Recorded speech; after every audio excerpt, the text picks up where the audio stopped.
Good morning, good afternoon, everyone. Thank you for joining our webinar chat about rethinking CS team mental wellbeing. I can see that quite a few people have already joined. There's a few more still coming in, so we might just give it a minute or two before we kick off.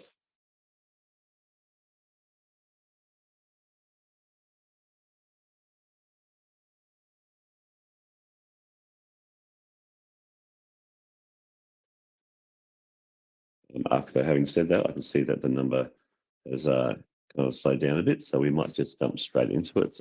Welcome, everybody. My name is Luke. I'm the Solution Delivery Manager for SnapSenseSolve. I've got a background in local government digital technologies and a keen interest in accessibility, and I'm delighted to be joined today by Todd Hopwood to talk about how we can rethink CS team mental wellbeing. So Todd, I'll throw it across to you for a bit of an introduction. If you can just kind of talk to us about how you became an advocate and what your approach to workplace wellbeing is.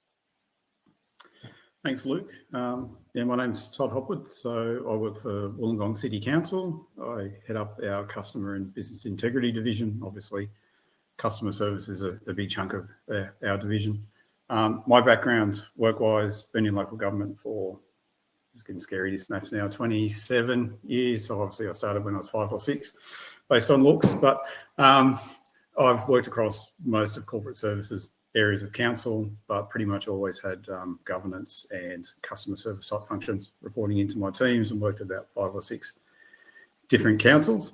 An extra factor, I think Luke and I talked about this previously, I've got a passion for mental health and mental health advocacy, both in the workplace and outside.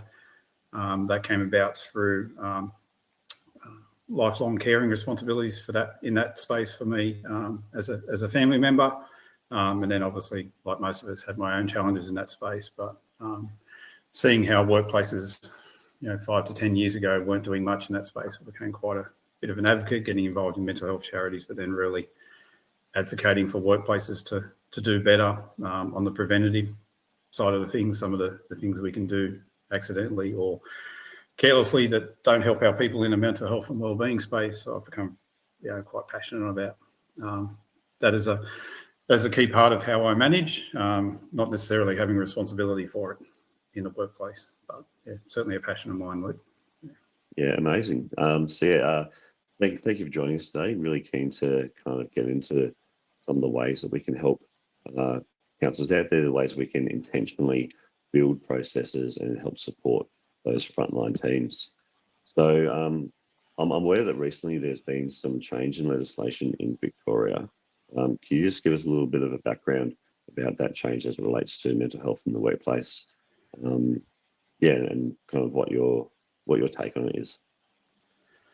Across a few jurisdictions in Australia and New Zealand, there's starting to be the change now to employers needing to be proactive in terms of psychosocial safety. That's enshrined in legislation in a few states, not universally across the country. One of the problems we have obviously in Australia is disparate WHS laws. Luckily for councils, we don't operate in multiple environments in that sense.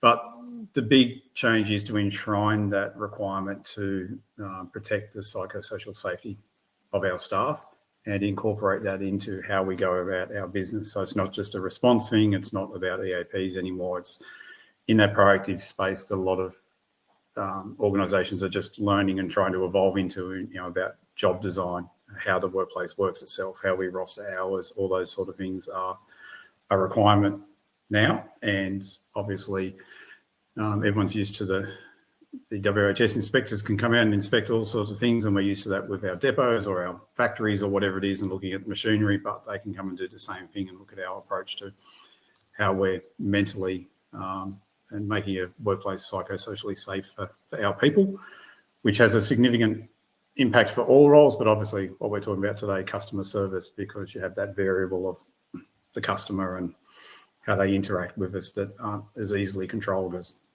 some other things that we do have to control internally. They can be equally as damaging on people's mental health and wellbeing, but that external factor is an element that has to be looked at quite differently compared to other roles. Yeah, it's quite interesting. I think about if I think back to say the mid 2010s, around 2015, 2016, we were starting in the accessibility space. We were starting to see some changes with the way legislation kind of dealt with that, and we went from this area or this way of operating where it was very reactive, where you had to make sure you had plans in place for if something went wrong or someone made a complaint, to actually proactively making sure that the services you were providing were accessible in the first place. And it seems that there's a very similar thing happening here around providing workplace safety and proactive measures for mental wellbeing in the workplace. What do you think some of the barriers are to organisations to acting earlier in that process? Before I get on the barriers, it just made me think that it's the old adage that your parents always teach you, prevention's better than cure.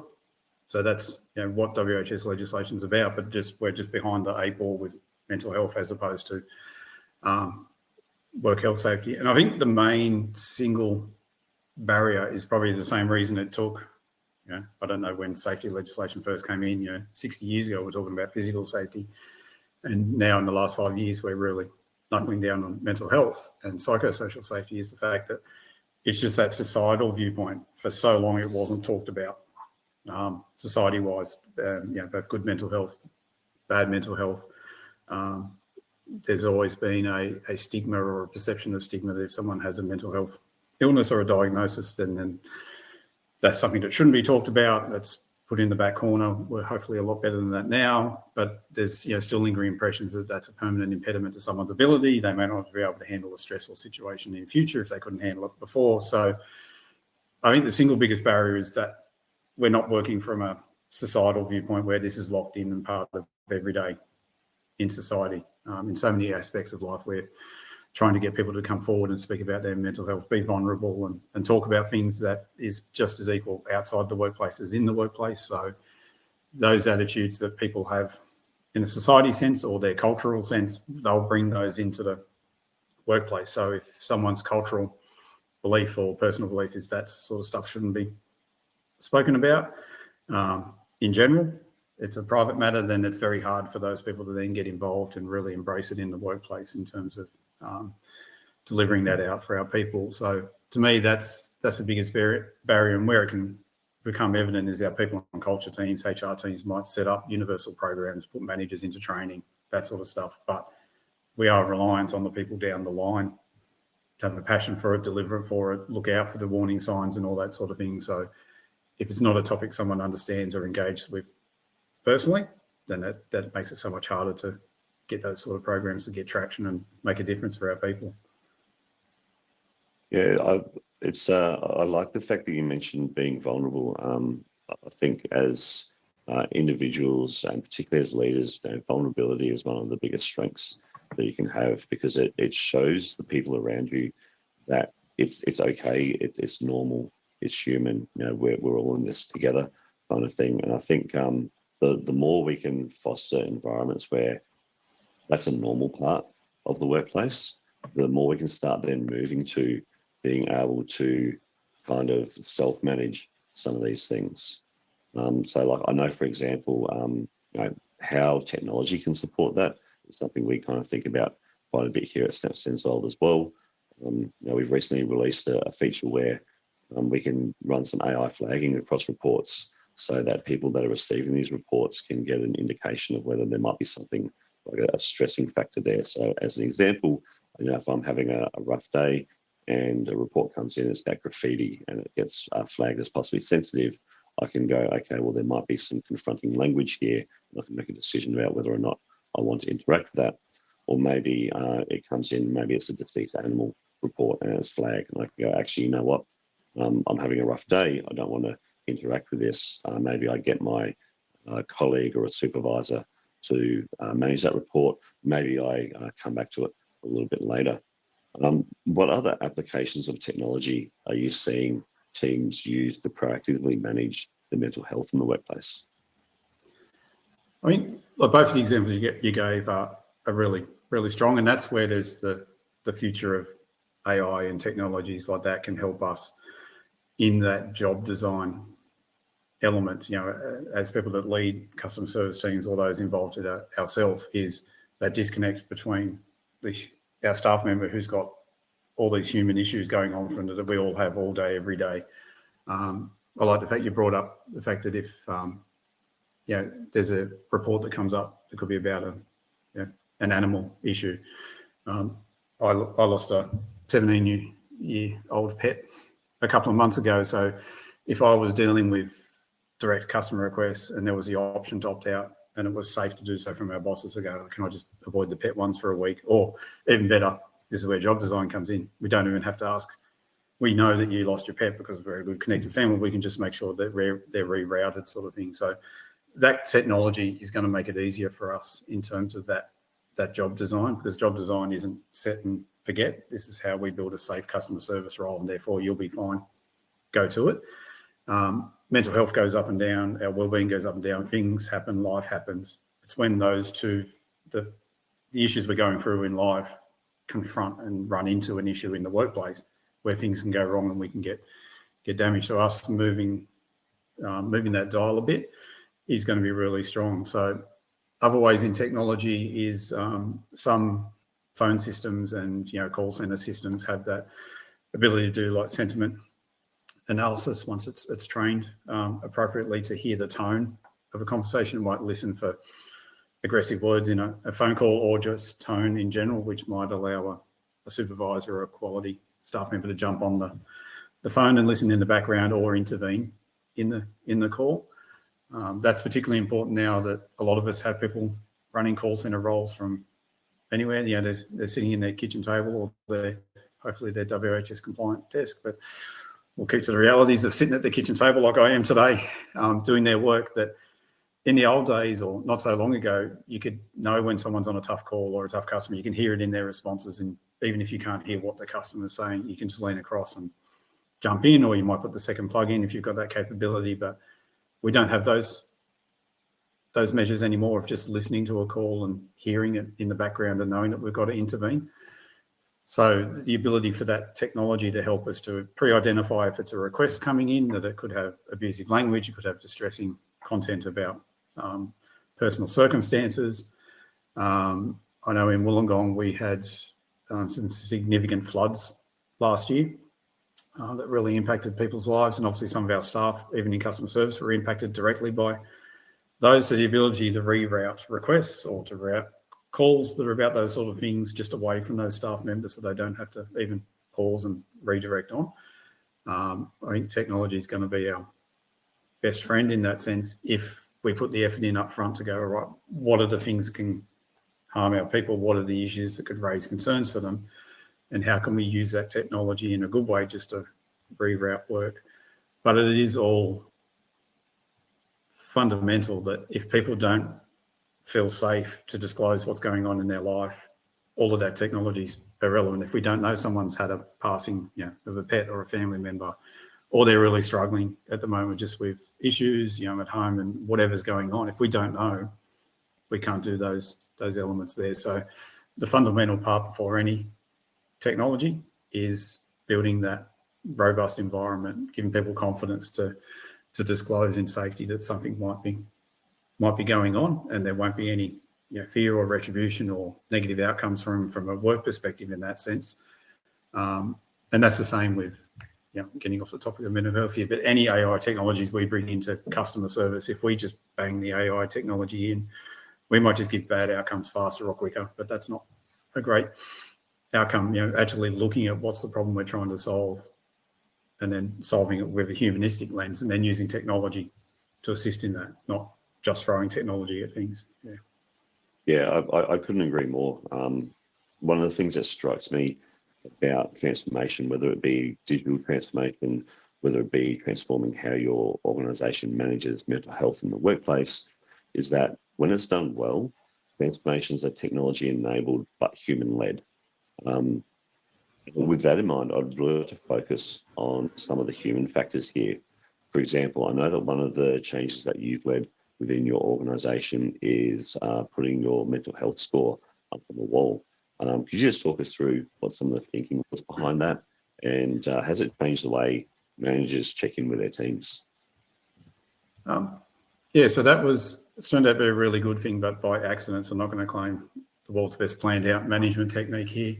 I started at Wollongong a bit over six years ago, and at the time I'd obviously changed jobs. I'd gone through a relationship breakdown a couple of months before, and you do that whole self-reflective stuff. And then I was just reflecting on the fact that personally I was a closed shop. As I said, I had caring responsibilities in a mental health sense for quite some time. I never told any co-workers about any of that sort of stuff, all the challenges. You'd have to leave work and pressures and up all night. Didn't tell a single soul, not because of any stigma that I knew of or someone reacting badly. Somehow I just had a perception that was what you didn't talk about. We never had mental health in my family as a kid, so I don't know where I got that from, but I got super good at just having the walls up and shutting down anything, so no one could know anything that's going on. And probably there's a fair few people on the call that know that that's an attribute that's bad to have, but a lot of us are very good at it. So the day before I started at Wollongong, I was reading an article about a gentleman I met in England who had a concept of putting his mental health form score up each day and recording it. And I walked into the office, and on day one of the walls in my office is painted with whiteboard paint. And foolishly on day one, I'll say foolishly, or in hindsight, really smart, wrote up my mental health form score out of 10, and then I put his criteria, what the 10 scores mean. 10's all-time lifetime peak form, down to 1 is crisis, obviously, and then the 10 questions he asked himself. So I wrote that in a big long thing. It's taller than I am on the wall. The HR team liked that, and then the media team saw that, and being the new manager at work, decided to throw that on the intranet, on the staff newsletter. So 1,800 people saw the weird new manager writing about mental health on his wall. And then, yeah, like I said, I didn't have a specific motivation, but then people reached out to me. I was a new employee, so people come to me, both in my team, people from the depots came up and rang me, sort of thing. Just seeing that someone do that score gave them the confidence to reach out and have a conversation and talk about mental health. So that encouraged me to really keep going with it. It's still not comfortable for me 6 years on. I'm still a wall up person. I have to deliberately bring it back down, but I've kept it up there for that purpose, to keep working on me as an individual. But just the value of conversations, and just that number on the wall shows people that the topic's okay. They may not know what the fall's about. They may not know what's going on, but they know someone's open to actually talking about that sort of thing. So that evolved over time. There's a couple of senior managers that check in with me regularly, and a director. We always, how are you going? What's your score today? When we catch up on a Teams meeting, anything sort of like that. So it's just become how do we interact for a couple of us in the senior management team. But given that I started that 6 years ago, that was well before any formal mental health program we had at Wollongong. So it sort of started bringing the narrative into play that it was okay to talk like that. I was a bit of an outlier at first, obviously, not that Wollongong was terrible with mental health, just where everyone else had the EAP, and that was our approach. But it really started to show you value of those conversations. And then as part of that, and some of the work I do with mental health charities, that formed into getting involved in conversations with our people and culture team, who've done some amazing things over the last couple of years, taking us forward in that area. But being someone who was so open in it, A, generated those conversations, and B, allowed me to get into the room to talk about when we were designing mental health stuff. I got drawn into those conversations on an organisation level, even though that's not my responsibility in my role, but having a passion for it and a desire to see better for all our people sort of open doors. So it sort of shows that one person sort of can, and I'll put in my words, accidentally have an impact. But if you have the right intent, things can go forward, and it does show the power that a single person can do within their remit. I was lucky. I'm coming in as a divisional manager, so I had some visibility in the organisation and access to the executive team quite easily. So I certainly had some advantages in getting that message across. But just someone flagging that they're okay for those conversations, even in a slightly left of centre way like that, just makes it comfortable for people to reach out. And people I'd never met before, even after I'd worked there a couple of years, would just send me an email or a message, say, can I have a coffee? And a few people were heading towards significant crisis, and we're able to get help following those conversations. So yeah, super valuable. Yeah, I think that's a really great example of what we were talking about earlier around how being vulnerable in the workplace kind of opens up that door for other people to also be vulnerable and then start talking about these things like just human to human.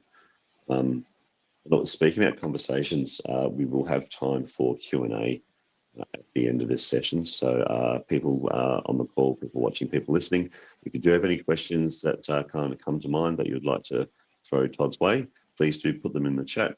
Our team will make sure we kind of get visibility of them, and we'll get through as many as we can at the tail end of this session. Thinking back to kind of like how managers deal with mental health in the workplace. I know, Todd, you and I have talked before about this, about how there's like an innate managerial approach, and I know I do it myself, of trying to solve things. And when it comes to helping somebody through a mental health episode, or just having a mental health conversation with somebody, that there kind of needs to be a bit of a shift away from trying to solve everything to simply hearing it and being present. Can you talk to us a little bit about that? Yeah, definitely. It's a point where the natural instinct of a manager and why they're good goes against the natural thing in mental health. The majority of managers in most organisations have got to where they are because they can problem solve, they can build the best widget, whatever it is you actually do, they're best at the thing. And that invariably comes about because they're problem solvers, they're solutions focused, and they'll cut to the chase. If you've got a good manager, ideally they're humanistic as well. But where that goes wrong, those who've had formal training or done some looking into this themselves, if you've done mental health first aid or some training through Lifeline or anything like that, the learning is that ideally you're there to listen, to acknowledge people's feelings, and then try and encourage them to move their own way to a relevant level of support that's appropriate to their situation. It isn't have you thought of, it's guiding the person. Listening is the 100% main skill, so they feel heard and connected. And sometimes in a mental health sense, it could be 3 or 4 conversations to give someone the confidence to disclose more or to seek help themselves if they're not in genuine crisis at that time. But that goes against the instinct of a lot of managers in terms of standard managerial thing. You said, we're going to talk about this 4 times before we get to a solution. They're going to talk about inefficiency, and it's a waste of time. So managers don't, in general, come at it the wrong way deliberately, but there is an instinct to jump in and solve and go, have you thought about, or whatever, in terms of, and that often that advice could be really sound and really pragmatic, but it can be jarring to the individual that they may not feel completely heard yet, or if you jump in with a solution that you may not have grasped where they're coming from because we don't know the background story, we don't know some of those factors. So handling that conversation in the wrong way can lead the person not to come forward again or to feel closed off, or they might take a negative interpretation from that. And then you lose that opportunity to support the staff member. And in the worst case scenario, they may stop. That might have been the one chance that they were going to flag it and deal with an issue, and they may not deal with it now. It goes under the surface, and they could have some poor mental health outcomes. Obviously, we see that show up, in a corporate sense in workplace injury claims for mental health and psychosocial issues. But to me, more importantly, that we might have missed the opportunity for that person to feel heard and get on a pathway to self-care or to some referrals to professional assistance if they need it. So us, as managers, we've got to be in those conversations where we're just listening.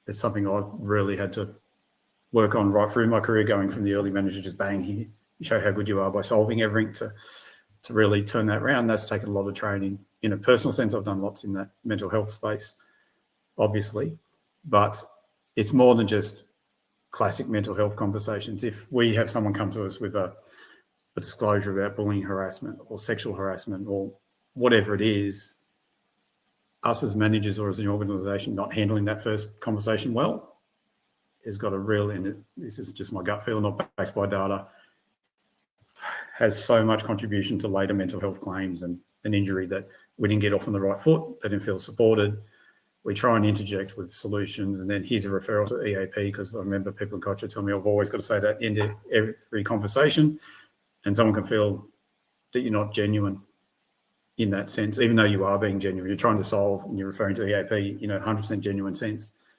But that's the stereotype of what we teach managers to do for 30 years. So just listening and then changing it to a conversation. Is there anything I can do to get some help for you or help you find some information on something? It's a better way, to leave those conversations rather than going, here's the solution, here's the EAP number, which still does happen, unfortunately, but yeah. Yeah, it sounds like there's a bit of a combination there of the behaviour change and the change in the way we think about how to support people, but also changing the policies that we have in place. Because I think, as you mentioned, there can be these policies which actually run counter to what we know is the best way to manage these types of conversations now. Because, as we know, in local government, policies get written and tend to get reviewed 4 years later, and a lot can change in 4 years. You mentioned a bit earlier about job design, particularly like job design as a protective factor.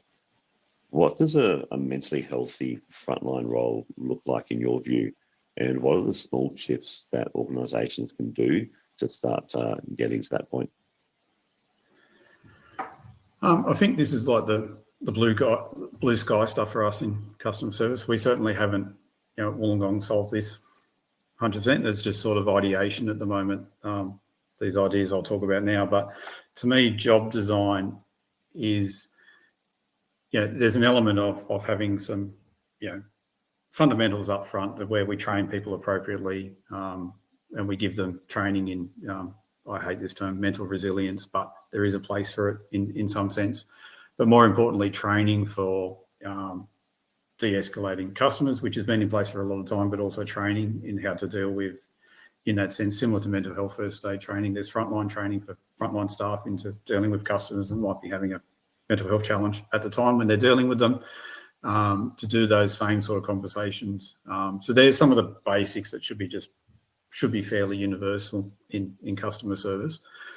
But where I think where we need to evolve in the job design sense, and then looking at what the legislation wants from us in that sense, is there ways that we can design in beforehand how we'd react if someone has a personal circumstance, like some of the issues we talked about before. If you're going through a tough time, you might be back off the phones. If you're in a slightly larger customer service team, this is easier. Sometimes we have people on email buckets or on the messenger chat, that sort of thing. The smaller teams, this obviously gets more and more difficult if there's only one or two people, but can you move people if they flag something to a different area? Can you use some of those technologies we talked about? But also in a design sense, having a predefined response based on chats with your work safety people and people in culture, that if someone has, I'm just making this up because, like I said, we haven't got to this stage of design yet, but it's what we're thinking of, is if you have two really abusive customers in a certain time frame, say it's 7 days or 14 days, and you have a mandatory amount of time on the emails or other alternate work if it's available, rather than waiting for the person to flag, this one's upset me. Because one of the big issues, and I think it's both our best attribute in customer service and our absolute worst one, is our desire to help people. Might sound strange. It's terrible to want to help people, but we invariably stay on the call too long. We stay with the customer too long while they're getting abusive, trying to redirect them back, trying to calm them down, but we're taking personal hits and damage during that. And that can be damaging in the one instance, but it can be cumulative over time, and we don't know that cup's getting more and more full, and then we might have a crisis moment because the straw that breaks the camel's back, or you're full from work and then something happens at home and then you just can't cope anymore.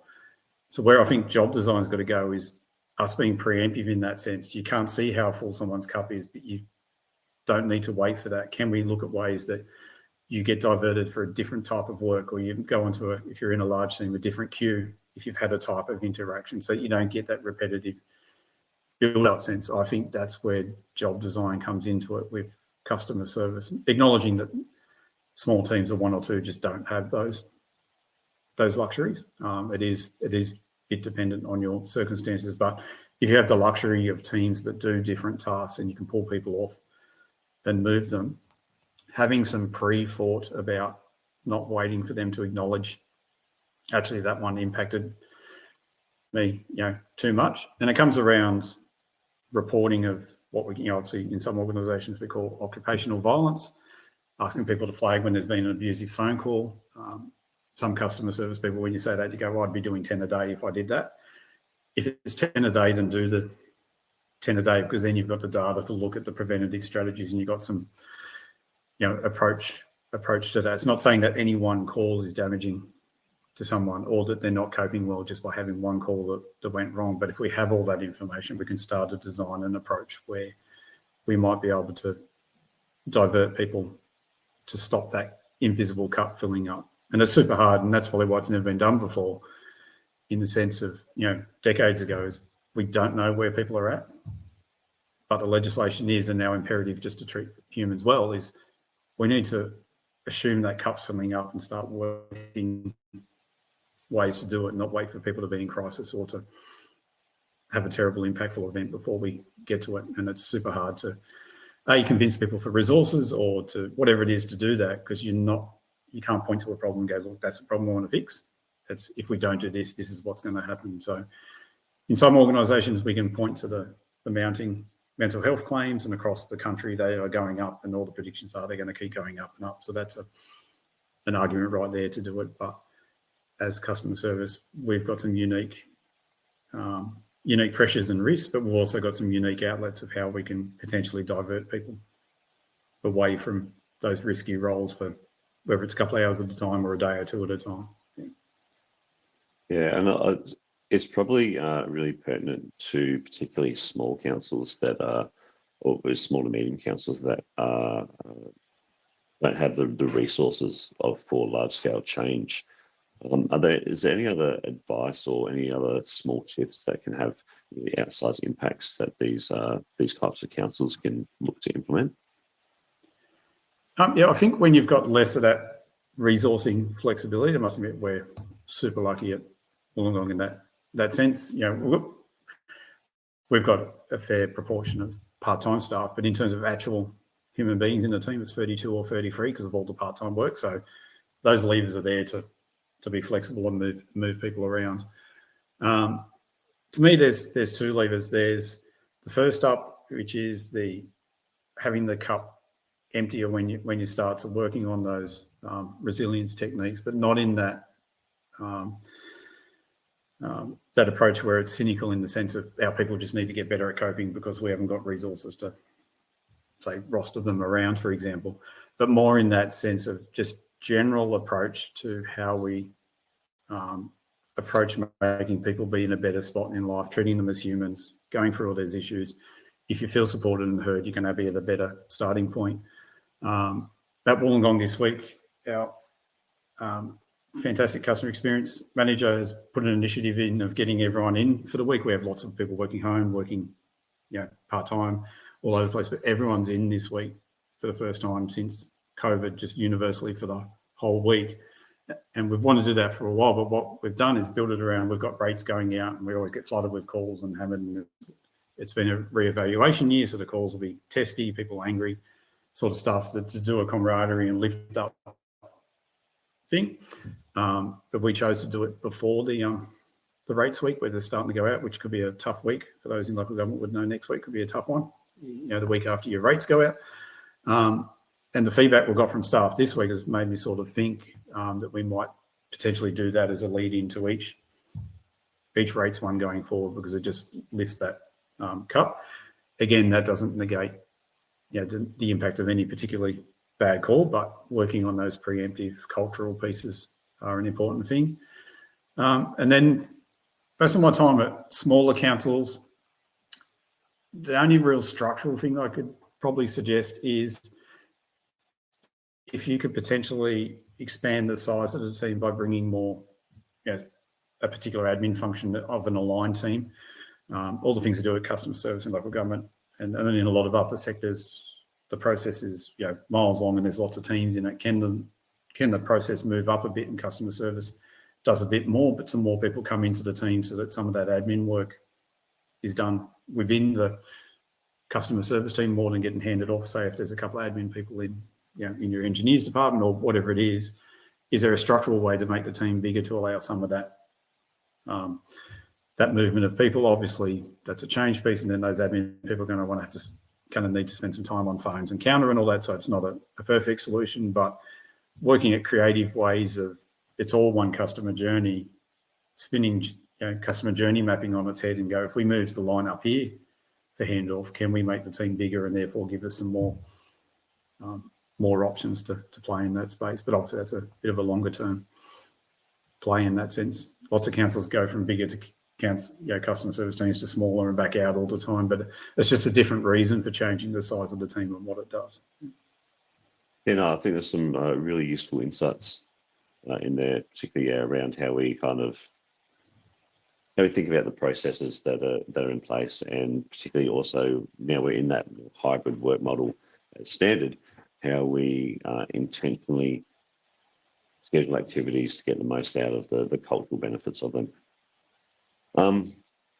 In terms of team leaders that are looking to do more in this space around mental health, what kind of resources are out there to help them guide their journey in implementing change in their workplace?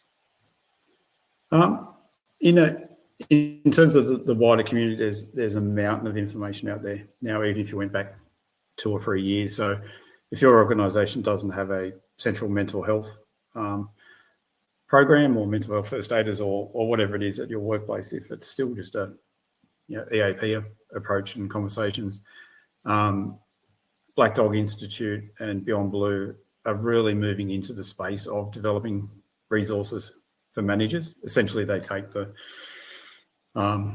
role and replicate what some of our people and culture teams do, and sometimes our people and culture teams just take that information from those professionals. But that's evidence-based on how those conversations work and how to create those environments that are safe. They're the experts. They've got the research. They're dealing in this space all day, every day. So some of their learning materials specifically aimed at managers and toolkits are really, really valuable, particularly if you don't have a central program. So those are quite easily accessible in both their websites.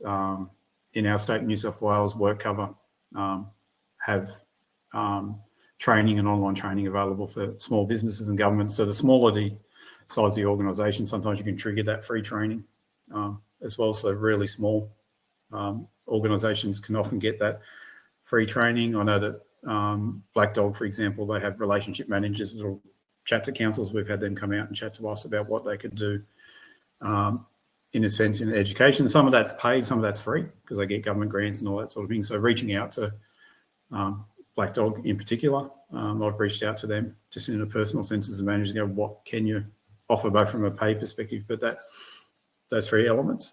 So they're super valued. So just exploring and finding out more information as a team leader is possible. It's certainly a great benefit for you as an individual. You learn along the way about your own self-reflection and self-management of mental health issues and mental health challenges that we go about every day in our workplace. So you get that personal learning, but there is that education is available in that sense. And it is easy for, there's lots to learn, but it is possible for a small team to change their mental health culture and their safety aspect and how they look at psychosocial safety without necessarily the organisation around them moving with them. You don't have to wait for that. It is possible to get the information and do that work as best you can within your team. Obviously, whole across the organisation is much better, but there's no need to wait. That information is out there, and there are those expert organisations that can really help you in that space. Yeah, that's really great. I think some of the key things I've taken away from today's conversation is that there are so many opportunities for us to rethink how we approach things that we've been doing for quite some time in a real humanistic way that puts the safety and well-being of our people first, and that through doing that we can actually also get to better customer service outcomes. And it does matter what your resourcing levels are, but wherever you sit on that resourcing spectrum, there's things that can be done. And I think a lot of it, as we've talked about today, comes down to being humanistic and having the right information available to the right people at the right time is really important. I'd love to throw it open to the audience now, and I can see we've got a couple of questions that have come up here. So we've got a question here from Jared. Apologies if I'm getting that name wrong. Many roles in councils interact with customers, not only CS staff. How can jobs be designed so this aspect of roles doesn't result in poor mental well-being? Great question there. Todd, what are your thoughts on that? That's definitely an important issue. So through my advocacy at work, I've sort of lended the project of being in charge of all unreasonable customer conduct across the organisation, looking at occupational violence with some of our teams. It's super important in that sense. We've worked hard with our regulation enforcement team. They're obviously a team that can, they deliver bad news to people, they do fines, they do all sorts of stuff to work on ways to protect them. It's a lot harder in the sense of the preventative is super hard. We know we're going to deliver bad news, and if someone's got a poor emotive state at the time, they can have a reaction that's damaging to our people. So just to give an example of one project, we looked at that and worked out ways, how can we give them information that might prevent them going into a situation. So we've been able to adapt our customer request management system where we have a customer that's been threatening or expressed violence, that sort of thing. Now we've been able to create the tags that they pop up on the system if they're going to go out and visit a site or inspect an area, that we have that tagged. For privacy reasons, we may not say what the problem is, but it says go to myself and the manager to get the information. We're trying to build a partnership in our local area with the building commissioner and environment protection authority, because a lot of time, like similarly around building sites, they see troublesome behaviour where we'll share that there's a problem at this site before we each go out. Previously, we'd never interact on that sort of level, just that information sharing. And then there's areas like our lifeguards, we're trying to grapple with that. We haven't certainly cracked that one yet, that we can't close the beach, we can't ban someone from coming on the beach, and they can be hostile and not listen to our instructions about swimming between the flags and all that. So we're working with those teams, but with a lens of actually having someone central in council. In my role, working with our people and culture team, our work safety team in that sense are fantastic in getting right ahead of that occupational violence element, giving lots of training, but listening and trying to work out, yes, it's quite limited what we can do in that space, but just take the ideas from the teams, how they think it could be prevented, and then having that commitment to bringing it back centrally. And it'll be 10 different solutions for 10 different teams. Like we've got that system for our regulation, our development teams, but other areas like lifeguards or libraries don't know who's coming in, they don't know the address, so that system's not going to work. It's just, we've got to move on to that section next and work out what can we do, and keep looking at it and just try and find solutions. Yeah, I think there's a really good point there, that sometimes just having more information is a really big step in the right direction. I've never had to do a compliance role in council, but I can only imagine some of the stresses that they go through and some of the challenging situations they find themselves in. And I'd think that if I was in their shoes, knowing what I'm about to walk into would be much better than not having any idea. So yeah, I can see how that would definitely help move the needle a bit in the right direction. We've got another question here from Jason. Jason would love to know what we do with team members in the week where you're filling the cup in preparation for a difficult week. So this week, like I said, it's our first one doing this as a targeted approach. So the team of, obviously we're getting everyone to come in. That was a bit of an issue in some people. Some people really love having their day at home and it's dedicated. So there's that first battle of making sure everyone's on board. But we've got initiatives through there, some team building ones, some positive affirmations, the customer experience manager. We've got some, positivity wall, and they're putting up things during the week about what they're seeing, what's going on well with their team, what's working well, and just really highlighting that positive aspect of our team culture. Throwing on the standard, I think it's pizza this week, but just, putting on a meal and getting everyone together, that idea of breaking bread together gives that level of support, and conversations can happen on a personal level. That all helps that connectivity and that confidence to have that vulnerability to tell someone you might be struggling. We've got a couple of people in our team who have had some significant life moments in the last couple of weeks and months, and just people have been wrapping around them. In this sense, it's the first time they've all been together after these people have had these significant life challenges. So that's been really, really positive to see.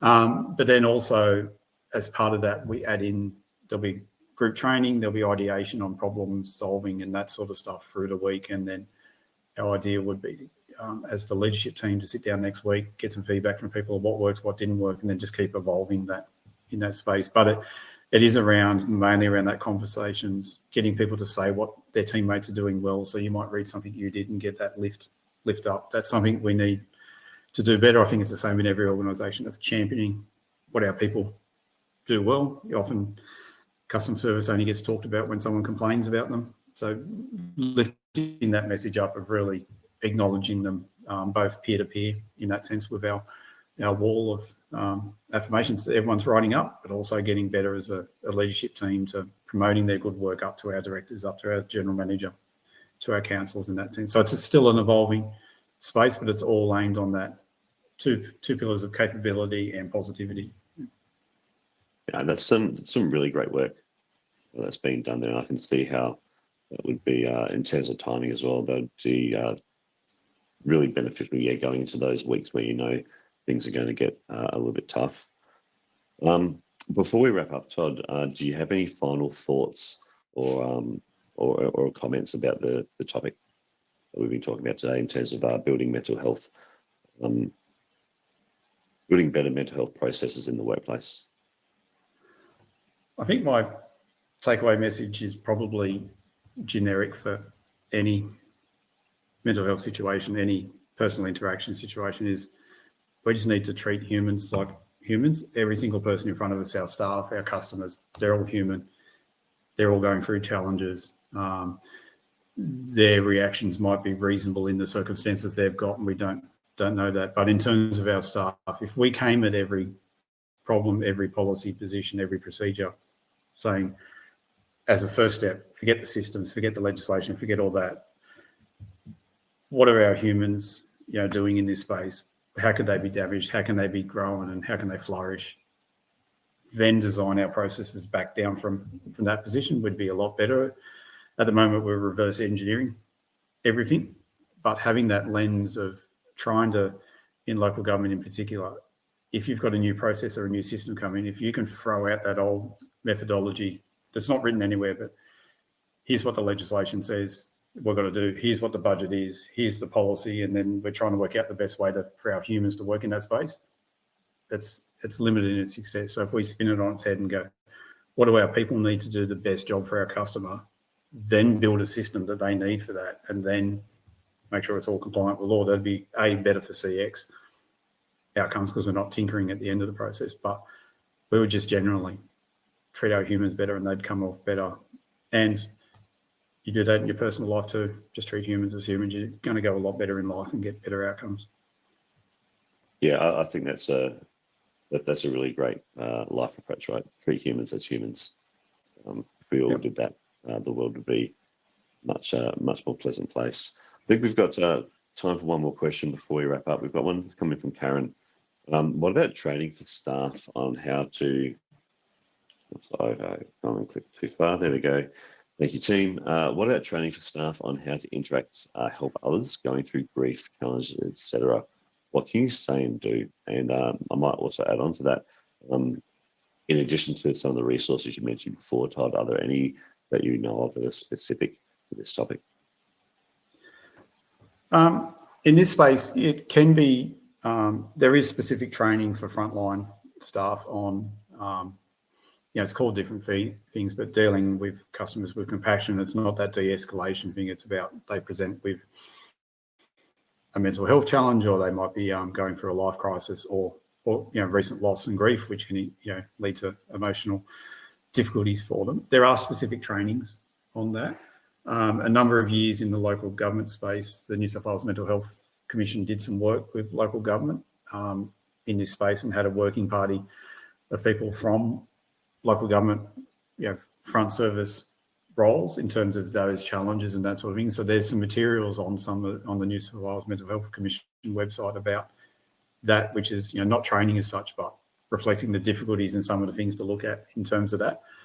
But in this area, what's good in the sense that the traditional mental health first aid training's been around for a while now. The mental health training space is starting to evolve, so you can reach out to some of the good trainers in this space, and they will tailor training away from the classic mental health first aid, use those principles, but you can get people in to talk about some of those challenges, how it'll deal with grief, and give you a tailored approach of, because those conversations are roughly all the same. They're listening, acknowledging, referring to help and all that sort of stuff, but they've got a different lens how you approach those. So I think it's a really good idea that it's almost become standard. We always did armed hold-up training for customer service. We're now good at doing de-escalation training for crisis, but what we don't do collectively is working out, all right, what's our training for our people?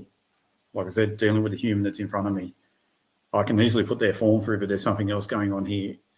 Is it our council's job or our organisation's job just to lean into that space and have a helpful conversation and guide them to something, and giving our people those skills to do that?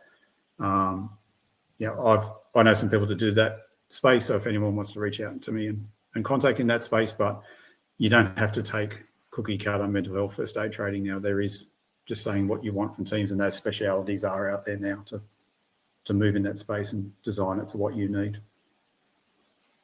No, that's amazing. Before we wrap up, Todd, what's the best way for people to reach out to you?